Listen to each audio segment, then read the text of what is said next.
Assalamualaikum warahmatullahi wabarakatuh. Jumpa lagi dengan saya Hadianur, dan kali ini kita akan memasuki materi yang keempat dari peluang, yaitu peluang kejadian majemuk.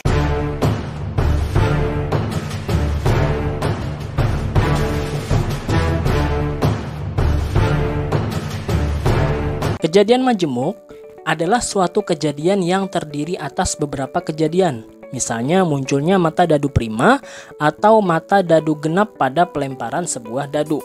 Jadi mata dadu prima ini satu kejadian, kemudian mata dadu genap satu kejadian, sehingga ada dua kejadian contohnya ini. Dirumuskan dengan peluang dalam kurung A, kemudian ada seperti ini. Kalau dalam konsep himpunan ini kan namanya gabungan ya, jadi A gabung B. Tapi kalau dalam peluang ini namanya atau. Jadi peluang A atau B sama dengan peluang A ditambah peluang B dikurangi P peluang A irisan dalam himpunan A irisan B. Tapi kalau dalam peluang ini namanya dan, peluang A dan B. Tetapi kalau peluang A dan B-nya 0, maka kejadian A dan kejadian B ini disebut kejadian yang saling lepas. Artinya tidak saling mempengaruhi atau tidak saling berhubungan. Jadi kalau kita rumuskan, karena ininya 0, maka PA atau B sama dengan PA ditambah PB dikurangi 0, sehingga menjadi PA ditambah PB saja ya. Terangannya PA adalah peluang kejadian A, PB adalah peluang kejadian B. Kemudian yang ini tadi peluang kejadian A atau kejadian B.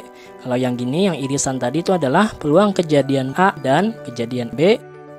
Nah sekarang kita akan membedakan dulu antara kata dan serta atau. Misalnya Alfonso akan melambungkan dua buah dadu, yaitu dadu merah dan dadu biru sebanyak 1 kali. Maka tentukanlah peluang muncul mata dadu 4 pada dadu merah dan mata dadu ganjil pada dadu biru. Kemudian yang kedua, peluang muncul mata dadu 4 pada dadu merah atau mata dadu ganjil pada dadu biru. Nah, kita akan membedakannya ya antara dan serta atau ini. Nah, pertama-tama kita akan tentukan dulu ruang sampelnya. Karena dia dua buah dadu, berarti 6 kali 6 ya, berarti 36. Kalau kita bikin tabelnya seperti ini, mata dadu merah dan mata dadu biru. Mata dadu merah itu yang ke bawah ini mata dadu merah, kemudian yang ini mata dadu biru.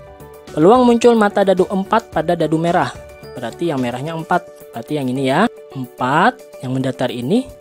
Kemudian mata dadu ganjil pada dadu biru. Dadu birunya yang ini 135, berarti 1 yang ke bawah ini. Berarti yang kolom 1 ini. Nah ini kemudian kolom 3 dan kolom 5. Ganjil ya 1, 3, 5. Nah sekarang kita lihat cara menentukan peluangnya. Soal yang pertama tadi, kejadian muncul mata dadu 4 pada dadu merah dan mata dadu ganjil pada dadu biru. Berarti yang mana saja? Dadu merahnya 4, dadu birunya ganjil, berarti yang ini yang saya lingkari. Kemudian yang ini dan yang ini, berarti ada 3 ya. Nah, maka peluangnya adalah 3 dibagi ruang sampelnya ada 36, yaitu 3/36. Sama-sama kita bagi 3, hasilnya 1/12. Nah oke ya. Sekarang kalaunya pakai kata atau, kejadian muncul mata dadu 4 pada dadu merah yang tadi atau mata dadu ganjil pada dadu biru.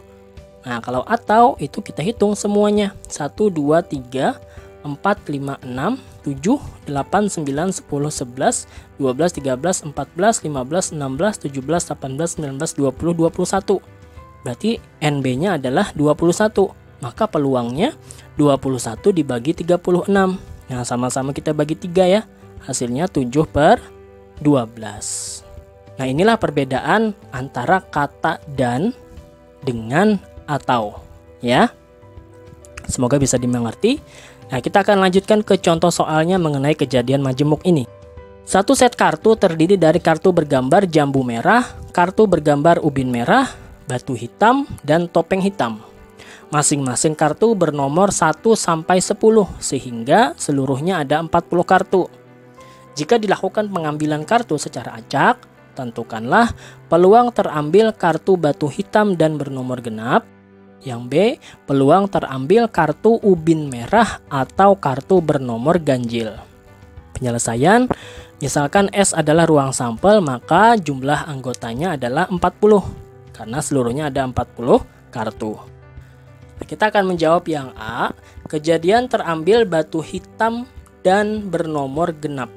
Nah, ini berarti kejadian majemuk. Kejadian terambil kartu batu hitam A misalnya, kemudian kejadian terambil kartu bernomor genap adalah B. Maka banyak kejadian terambil kartu batu hitam dan bernomor genap, simbolnya adalah N, A, dan B, yaitu 5. Kenapa 5? Karena batu hitam kan 1, 2, 3, 4, 5, 6, 7, 8, 9 ya. Sedangkan kartu bernomor genap, maksudnya di sini kan kartu hitam dan bernomor genap. Berarti di antara yang 1 sampai 10 tadi yang genap ada berapa saja? Berarti kan 2, 4, 6, 8, 10, yaitu ada 5 ya. Maka peluangnya adalah N, A, dan B dibagi NS atau ruang sampelnya, yaitu 5/40. Kita sederhanakan, sama-sama dibagi 5, hasilnya 1/8. Jadi peluang terambil kartu batu hitam dan bernomor genap itu adalah 1/8. Kemudian kita akan menjawab yang B, peluang terambil kartu ubin merah atau kartu bernomor ganjil. Ubin merah atau kartu bernomor ganjil. Ubin merah kita misalkan C, kemudian kartu bernomor ganjil kita misalkan D. Kita akan mencari peluang kejadian ubin merah yang terambil atau kejadian kartu yang bernomor ganjil. Nah, untuk mencari ini kita akan gunakan rumus yang di atas ini. Nah, sebelumnya kita akan cari dulu jumlah yang irisannya. Ada nggak yang irisan kira-kira? Kartu ubin merah dengan ganjil. Ubin merah kan ada yang ganjil. Ubin merah kan 1 sampai 10. Yang ganjilnya berarti kan 1, 3, 5, 7, 9. Jadi N, C, dan D yang irisannya ada 5 ya. 1, 3, 5, 7, 9. Maka peluangnya, peluang C atau D yang ditanyakan pada soal itu adalah peluang kejadian C ditambah peluang kejadian D dikurangi peluang kejadian C dan D. N, C per NS ditambah ND per NS dikurangi N, C, dan D per NS.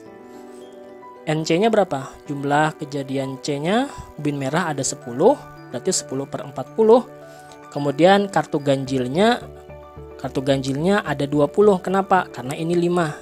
Nah, 5 sedangkan jenis kartunya ada 4, berarti 20 ya. 5 kali 4, 20/40 dikurangi banyak irisannya ada 5, berarti 5/40. 10 tambah 20, 30, kurang 5, hasilnya 25/40. Atau kita sederhanakan, sama-sama dibagi 5, hasilnya 5/8. Jadi peluang terambil kartu ubin merah atau kartu bernomor ganjil adalah 5/8. Nah, begini contohnya. Contoh yang kedua, 2 buah dadu dilambungkan bersama-sama sekali. Berapakah nilai peluang muncul mata dadu pertama itu faktor prima dari 64 atau kedua mata dadu berjumlah lebih dari 8? Ini seperti ini tabelnya antara dadu 1 dan dadu 2. Seperti biasa kita akan menentukan dulu ruang sampelnya, yaitu ruang sampelnya 36. Kemudian faktor prima dari 64 itu ada berapa? 64 itu faktornya kan 1, 2, berapa lagi? 4 ya. Berapa lagi? 8 dan seterusnya. Nah, yang angka prima yang mana nih? Yang angka prima kan cuma 2. Jadi faktor prima dari 64 itu adalah 2. Maka kita bikin dulu A adalah kejadian muncul mata dadu pertama faktor dari 64, maka NA-nya adalah 6. Kenapa? Nah, ini mata dadu pertamanya angka 2 yaitu 2,1, 2,2, 2,3, 2,4, 2,5 sampai 2,6. Jadi banyak kejadiannya adalah 6. Kemudian yang kedua, kejadian muncul kedua mata dadu berjumlah lebih dari 8. Lebih dari 8 yang mana saja? Yang ini. Lebih dari 8 itu kan berarti mulai dari 9, 10, 11, 12. Ini 9 ya, ini 9. Diagonal ini 9 jumlahnya. Yang diagonal ini 10 jumlahnya. Kemudian yang ini 11 jumlahnya, yang ini 12. Jadi yang di dalam segitiga ini adalah jumlahnya lebih dari 8. Ada berapa pasangan? 1, 2, 3, 4, 5, 6, 7, 8, 9, 10. Jadi N-nya adalah 10. Kemudian peluang kejadian gabungannya adalah, berarti peluang kejadian A tambah kejadian B dikurangi peluang kejadian A dan B. NA per NS ditambah NB per NS dikurangi NA dan B per NS sama dengan NA-nya tadi 6, berarti 6 per 36, NB-nya 10, berarti 10 per 36, NA irisan B-nya 0. Kenapa jadi 0? Karena di sini kita akan melihat tidak ada yang irisan. Tidak ada yang irisan ya antara yang ini dan yang segitiganya. Sehingga ditulis 0. Maka kita tuliskan 6 tambah 10 kan 16. 16 per 36 kita sederhanakan sama-sama dibagi 4. Hasilnya 4 per 9. Nah, ini adalah contoh dari kejadian saling lepas, yaitu peluang kejadian A dan B-nya adalah 0 ya. Artinya dua kejadian ini tidak saling mempengaruhi ya. Ini tidak saling berhubungan kan, tidak kena nih ya. Tidak ada irisannya. Maka dinamakan saling lepas. Oke, begitu saja contoh-contoh singkat dari peluang kejadian majemuk. Semoga bermanfaat dan bisa dipahami. Jangan lupa like, komen, share, dan subscribe serta nyalakan loncengnya supaya tidak ketinggalan video-video pembelajaran berikutnya. Assalamualaikum warahmatullahi wabarakatuh.